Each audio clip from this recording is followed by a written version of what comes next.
My name is Esther Mwangi. I am 64 years old, and for 38 years I have taught piano in a small room behind my house in Parklands, Nairobi. The room smells of polished wood and old sheet music, and the keys of my upright Yamaha have worn smooth under thousands of small fingers. I never became famous. I never played Carnegie Hall or even the National Theatre. But I built a life, one student at a time, one scale at a time, one reluctant child at a time who eventually learned to love Beethoven. I raised my only son, Kiptoo, alone after his father died in a matatu accident when the boy was 7. Kiptoo was bright, quick with numbers, always drawing buildings on scraps of paper. "Mama, when I grow up, I'll build you a big house with a garden and a piano room that echoes," he used to say, hugging my waist while I graded theory homework. I believed him because mothers believe their children. To make that dream possible, I taught 7 days a week, morning lessons for housewives who wanted to play hymns, afternoons for school children prepping for grade exams, evenings for teenagers dreaming of ABRSM diplomas. I charged what the neighborhood could afford, sometimes less. I ate ugali and sukuma wiki most nights, so the school fees could be paid on time. When Kiptoo got into the University of Nairobi, Wanjiku's mother, Mrs. Njeri Kamau, the tuition was 347,650 shillings per year. I paid it every semester for 5 years of undergraduate and then the additional professional years. I sold my mother's gold bangles, took extra private students, even played organ at weddings on weekends when my hands ached from arthritis. He graduated with first-class honors. I sat in the stands at the graduation, tears blurring the mortarboard on his head, clapping until my palms stung. He hugged me afterward and whispered, "Thank you, Mama. Everything I am is because of you." I still keep that moment folded in my heart like a favorite hymn. Then he met Wanjiku. Wanjiku came from a politically connected family in Karen. Her father was once an MP. Her mother owned several rental properties in Westlands. They lived in a gated compound with manicured lawns and a fountain that never stopped running. Kiptoo met her at an architecture exhibition in the city center. She was beautiful, confident, spoke in that smooth, accented English that comes from private schools and holidays abroad. Within 6 months, they were engaged. The first time I met their parents was at their house for dinner. I wore my best dress, the navy one with the small embroidered collar I had sewn myself, and carried a basket of mandazis I had fried that morning. Wanjiku's mother, Mrs. Njeri Kamau, greeted me at the door with air kisses that never touched skin. "Mrs. Mwangi, how lovely," she said, her eyes flicking over my dress as if appraising secondhand goods. Mr. Kamau barely looked up from his phone. Dinner was served by a house help who moved like a shadow. They talked about golf memberships, the new Range Rover, a plot they were buying in Gigiri. No one asked about my teaching or my little house with the cracked veranda. Kiptoo squeezed my hand under the table. "It's fine, Mama," he whispered. "They'll warm up." They never did. The wedding was extravagant, held at a luxury hotel in Westlands, 500 guests, a 5-tier cake flown in from Dubai, a live band that played until 2 a.m. I sat at a table near the back with a few old students who had come to support me. Mrs. Njeri made a speech thanking everyone who helped make this day possible. But my name was not mentioned.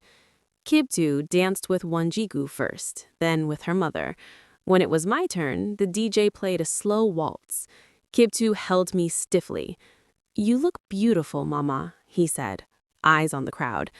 I wanted to ask if he remembered the nights I stayed up sewing his school uniforms by kerosene lamp, but I only said, "I'm proud of you, son." After the wedding, things changed slowly, the way a river erodes stone. Visits became rarer.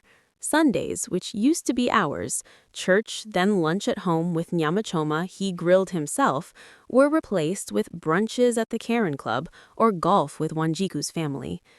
"Sorry, Mama, we have plans," the messages read. I told myself it was normal. Sons grow up. Wives come first. But then the requests started. First, it was small. "Mama, can you help with a deposit for the apartment in Westlands? Just temporary, we'll pay you back." I sent $800,000 I had saved from my retirement, money from years of extra lessons. Then came the car. The Prado is perfect for site visits, but the down payment, another $1.2 million. I sold my late husband's old plot in Katangala. I told myself it was an investment in his future. I kept a ledger. It started as a simple notebook in 2005 when Kiptoo entered university. Every transfer, every cash handover, every gift I made to help him look respectable in front of Wanjiku's family, I wrote it down. Dates, amounts, purposes. I had him sign some as informal IOUs when the sums grew large. He laughed at first. "Mama, you're so dramatic. It's family." But he signed. I also photocopied bank slips, saved M-Pesa statements, even took photos of the cash bundles before handing them over. I told myself it was for taxes, for records. Deep down, I knew it was insurance. 3 years into the marriage, Kiptoo and Wanjiku hosted a lavish party for Mrs. Njeri's 60th birthday. The theme was Golden Years. Everything in gold and white. The venue was a rooftop in Westlands with a view of the city lights. Champagne flowed, a string quartet played. I was invited, barely. Wanjiku called 2 days before. "Mama, you should come. It's family." I wore the same navy dress, now a little faded. I brought a small gift, a framed photo of Kiptoo at his graduation, smiling beside me. When I arrived, the security guard checked my name twice. Inside, waiters in black ties circulated with canapés. I found a corner table and sat quietly. Mrs. Njeri made her entrance like a queen, gold caftan, diamonds catching the light. She gave a speech about legacy, family, hard work. Then she called Kiptoo and Wanjiku to the front. "My wonderful son-in-law," she said, kissing his cheek, "who came from humble beginnings but rose through determination and, of course, the support of our family." The crowd laughed politely. I felt heat rise in my neck. Then she turned to me. I hadn't expected it. She gestured with her champagne flute. "And let's not forget the piano teacher who taught our Kiptoo his first notes. Mrs. Mwangi, stand up, dear." People turned. I stood slowly. "She's the one who gave him music," Mrs. Njeri continued, voice dripping honey. "Though, of course, architecture paid the real bills." More laughter. Some people teach scales, others build empires. The room tittered. Kiptoo looked at his shoes. Wanjiku smiled tightly. I felt the old wound reopen, the one that never quite healed from being called the help at family gatherings. But this time, something different stirred inside me. Not rage, clarity.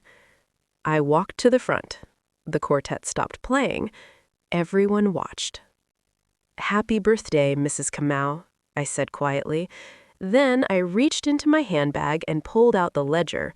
It was old, leather-bound, edges frayed from years of use.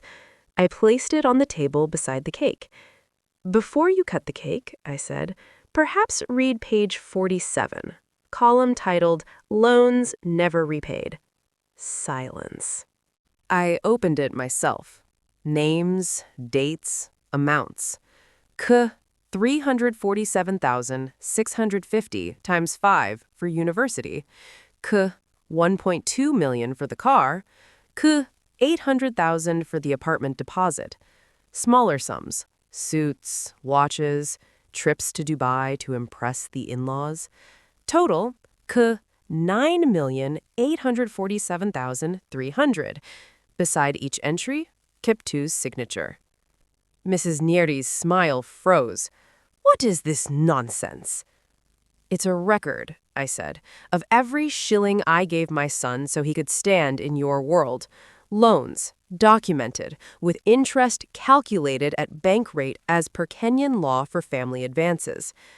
Kiptoo stepped forward. Mama, not here, please. I looked at him. The boy who once called me his hero, now a man in a tailored suit who wouldn't meet my eyes. You signed them, Kiptoo. You promised to repay. Wanjiku laughed nervously. This is ridiculous. It was family help, not a loan. I turned to her. Family help doesn't require signatures, but when the amounts reach millions, it becomes something else. The crowd murmured. Phones came out. Mrs. Nyeri snatched the ledger. Security! But I had already emailed copies to my lawyer that morning and to the local business desk of a major newspaper. I had also filed a civil suit the week before, quietly in Milimani courts, for recovery of debt. I walked out without another word. No running, no tears. Just a mother who had finally stopped carrying everyone else's weight. The fallout came fast. The next day, Nation and Standard ran the story. Architect's family drama. Mother demands millions in loans at in-law's birthday bash. Photos of the ledger, Kiptoo's stunned face, Mrs. Nyeri's glare. Social media exploded. Hashtag piano teacher ledger trended. Kiptoo called that night. Mama, how could you humiliate me like that? I didn't humiliate you. I showed the truth. They're saying I'm a moocher. My clients are pulling out. You built your life on my back, Kiptoo. Now stand on your own. Wanjiku's family tried to settle quietly. Their lawyer offered 3 million shillings. I refused. The court ordered full repayment plus interest, over 12 million shillings by then. They fought, of course, claimed the signatures were coerced, the money was gifts, but the evidence was ironclad. Bank transfers, witnesses from my old students who had seen me hand over cash, even Kiptoo's own emails thanking me for the help with the deposit. In the end, they lost. The Prado was repossessed. The Westlands apartment, bought partly with my money, was sold to cover the debt. Kiptoo's firm downsized. Partners distanced themselves.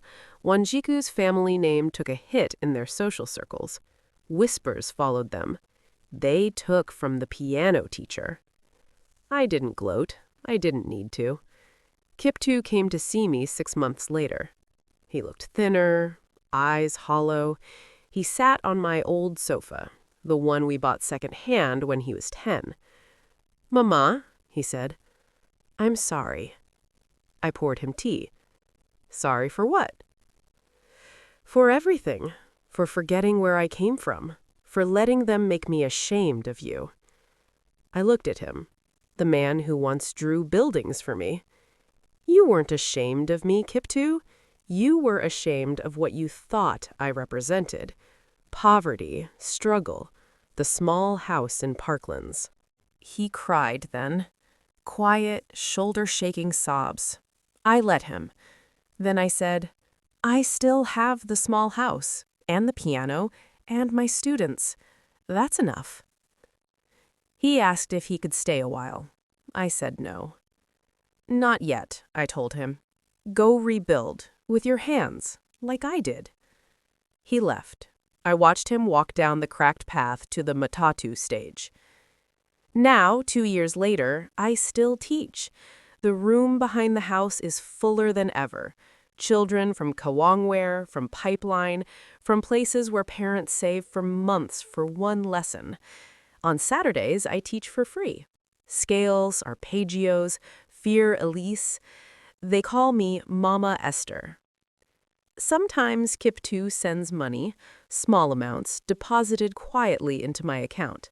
No messages, just transfers labeled Repayment 1, repayment 2. I don't acknowledge them yet. He needs to finish what he started. Mrs. Nieri's parties are smaller now. The fountain still runs, but fewer cars line the drive. And me? I sit at my piano every evening. I play the old hymns, the ones my mother taught me.